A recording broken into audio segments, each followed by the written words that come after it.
আলোচনা করলাম। আজকে আলোচনা করবো আমার পুকুরে যে পাঙ্গাস মাছ চাষ করছি এই নিয়ে।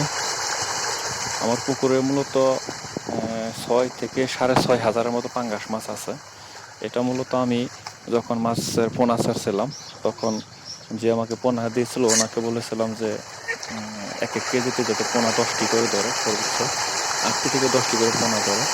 কিন্তু উনি যখন পোনা নিয়ে আসলো আর আমার এখানে যখন আমি ছাড়ার জন্য প্রস্তুতি নিলাম, তখন কিছু পোনা আমি মেপে দেখি যে পোনাগুলা 16 থেকে 17 পিস এক এক কেজিতে হয়। 1 কেজিতে 16 পিস বা 17 পিস হয়। সে অনুপাতে আমার পুকুরে এখন মাছ থাকার কথা 6 থেকে 6.5 হাজার আনুমানিক। আর এটার এই যে হিসাবটা এটা নিয়ে আলোচনা করব। আমার পুকুরের মাছ মূলত এই কোরবানির ঈদের আগের কোরবানির ঈদের কিছুদিন পরে ছাড়ছিলাম।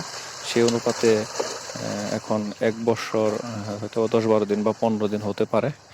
এর ভিতরে যে আমার 6.5 হাজার আনুমানিক যে মাছটা আছে এর জন্য যে খরচটা হয়েছে,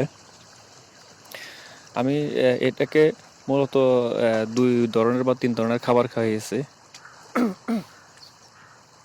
তার মধ্যে যে নিজস্ব হাতে বানানো ডুবা খাদ্য আছে এটাই খাইয়েছি বেশি।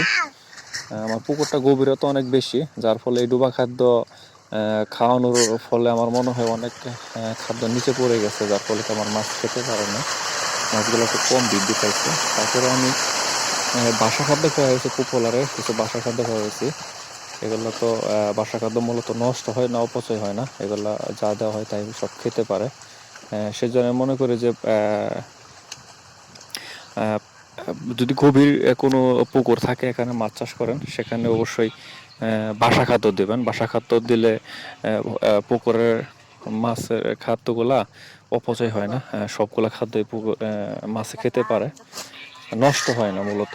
আর এমনিতেও বাসা খাদ্যের মধ্যে প্রোটিন বা অন্যান্য যে মিশ্রণগুলো আছে এগুলো ভালো পরিমাণ থাকে। এই জন্য বাসা খাদ্য খাওয়ালে আমার যতটুকু মনে হয় মাছের ভালো গ্রোথ আসে। এই জন্য আপনারা চাষ করলে চেষ্টা করবেন সবসময় বাসা খাদ্য খাওয়ানোর জন্য। তারপরে মাঝে মধ্যে আমি যে নারিশ খাদ্যটা দিছি, নারিশের বাসা খাদ্যটা, তবে আমি যতটুকু আমার থেকে এক্সপিরিয়েন্স থেকে বলতে পারি যে নারিশের যে বাসা খাদ্যটা, তেল একটা হচ্ছে তৈলাক্ত, ওই খাদ্যটা আমি খাইয়েছি। এটা ভালো মানের একটা খাদ্য। এটা খুবই তাড়াতাড়ি মনে হচ্ছে যে আমার মনে হচ্ছে যে খুবই তাড়াতাড়ি গ্রোথ আসে। আমি বেশি দিন খাওয়াই নাই, অল্প কিছুদিন খাওয়াইয়েছি। তারপর আমার মাছের অনেকটা উন্নত হয়েছিল, মানে কিছুদিন খাওয়ানোর ফলে আমার মাছটা ভালোই বৃদ্ধি পেয়েছিল বা গ্রোথ আসছিল। তাই আমি মনে করি যে নারিশের বাসা খাদ্যটা ভালো। আপনারা অন্যটা খাওয়াতে পারেন, আমি নারিশের বাসা খাদ্যটা খাওয়াই, পাশাপাশি অন্য বাসা খাদ্য খাওয়াই আমি। তবে নারিশেরটা আমি যে আরো 2-3টা খাবার খাওয়াইছি তার মধ্যে নারিশেরটা আমার কাছে ভালো মনে হয়েছে। আর সমস্যা হচ্ছে নারিশ খাদ্যটা আমি অবশ্যই শুধু বাসা খাদ্য খাওয়ালে নারিশেরটা খাওয়াইতাম, কিন্তু সমস্যা হলো আমার নারিশ খাদ্যটা খাওয়ালে সম্পূর্ণ টাকা পরিশোধ করে তারপর খাদ্যটা আনতে হয়। আর অন্য যে খাদ্যটা আমি এখন খাওয়াচ্ছি, তীর খাওয়াচ্ছি বা পপুলার খাওয়াচ্ছিলাম, ওইটা মূলত আমি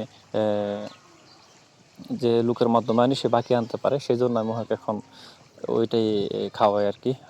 নগদ ক্যাশ মোটামুটি কমে গেছে, কারণ আমার যে মাছ চাষের যে পরিকল্পনাটা ছিল কেজিতে 10 পিস, সেই অনুপাতে আবার মাছ থাকার কথা 2 থেকে 2.5 হাজার বা 3 হাজারের মতো। আর সেই জায়গায় এখন মাছ হয়ে গেছে 6.5 হাজার। আমার যে চিন্তা ভাবনা ছিল এর অনেকটা ঊর্ধ্বে চলে গেছে, তাই খরচটা অনেক বেশি। আমি এই বাসা খাদ্য, ডুবা খাদ্য 2-3 প্রকার মিলিয়ে এই আমার 1 বছরে এখন পর্যন্ত প্রায় 7,30,000 থেকে 40,000 টাকার মতো আমার খাবার খরচ চলে গেছে অলরেডি। আরও হয়তো বা আমি 20-25 দিন বা 1 মাসের মতো পালতে পারি, তার ক্ষেত্রে আমার আরও প্রায় 1 লাখের উপরে খাদ্য খরচ চলে যাবে। আর যদি কম পালি সেক্ষেত্রে তো আলাদা বিষয়। তো আশা করতেছি 15-20 দিনের মধ্যে আমি খাদ্য খাইয়ে ছেড়ে দেবো। আর আমার যখন মাছের যে ওয়েটটা আছে তা এখানে কিছু মাছ হবে 2 কেজি, 1.5 কেজি। তবে 2 কেজি মাছ খুবই অল্প আছে, 1 কেজি 1.5 কেজি এই মাছটাই বেশি।